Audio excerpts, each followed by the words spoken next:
Good morning, it is a beautiful day here in Worcestershire. I did just try to film this video from out my sunroof with a tripod mounted on the back of the car, but it was too windy, so I can't use that, so I'm going to have to film it again. But it was quite funny. Ulez update. It looks like we might be winning. It looks like the wheels are falling off Sadiq Khan's Ulez plan, and I've got 5 articles from the last 2 days to just show you quite quickly to highlight the fact that the wheels are fully falling off. So, number 1, an article from the Evening Standard. Ulez expansion, we won't put in your cameras, Harrow Council tells London Mayor. Now, TfL, Transport for London, don't own the roads. So, if a council turns around and says, nah mate, sorry, we're not having your cameras, there's nothing TfL can do about it. They're not the only council that have made murmurings that this might happen as well.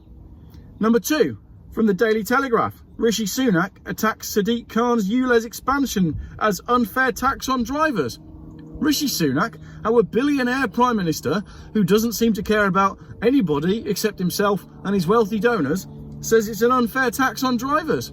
Well, he must be trying to distract us from something else that's going on. At Prime Minister's Questions on Wednesday, Craig McKinley, the Tory MP for South Thanet, told the Commons, evidence is now very clear that the London Mayor's sham consultation has suppressed 5,000 negative responses from members and supporters of Fair Fuel UK. What angers me is this is a tax against my residents in South Thanet, a tax against Kent residents, and a tax against all the home counties. This is true taxation without representation. Will my right honourable friend assure me he will do that all he can to stop this, because it is a tax that is a fill-up against a failed mayor's budget and a failed mayor. Strong words. A tax that is a fill-up against a failed mayor's budget and a failed mayor. They all think that Sadiq Khan has failed. Fura Khan. Mr Sunak replied, my honourable friend makes an excellent and powerful point. The Labour mayor is imposing a tax on the public which does not want it. He's right to highlight that. So there we go. The public don't want this, and even Mr Sunak knows that they're imposing something on the public that they don't want. Expanding this zone is not something that communities want, and I look forward to working with him to urge the mayor to properly consider and respond to these views and stop this unfair tax. That's coming from the Prime Minister. So even the Prime Minister says it's an unfair tax. Number 3, from the BBC. London Ulez, mayor's officials accused of manipulating plans. This basically highlights the fact that more than 5,000 negative responses were hidden, basically. So I think it went a little bit like this. Oh, Mr Khan, we have the responses to the consultation that you requested. Oh, great. Yeah, how are they looking? Well, there's 5,000 here that are all negative, and they really don't want the Ulez. What? What 5,000? I never saw those. Just bin them, will you? Yeah, no problem, we'll do that. That seems to be what's happened. So extra advertising and polling were paid for to boost support for the scheme, while thousands of responses from campaigners who were against it were excluded.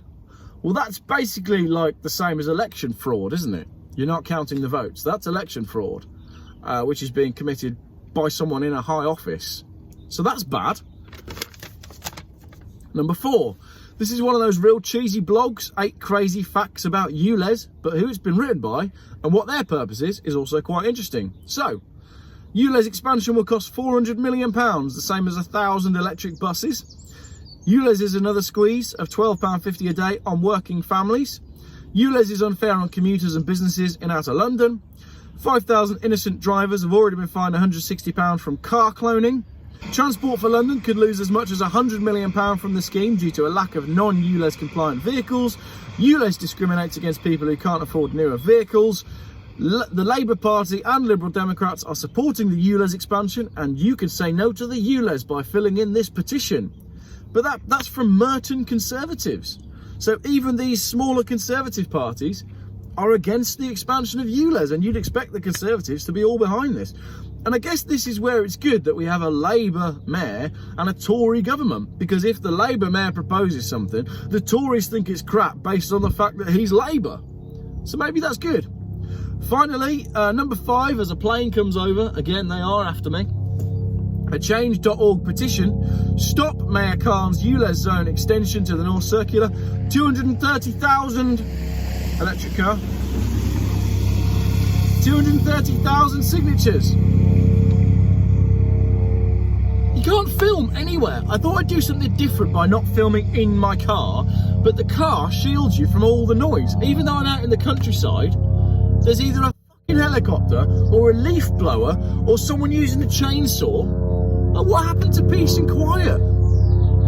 Go on, fuck off. Anyway, they're trying to get to 300,000. What a rubbish video.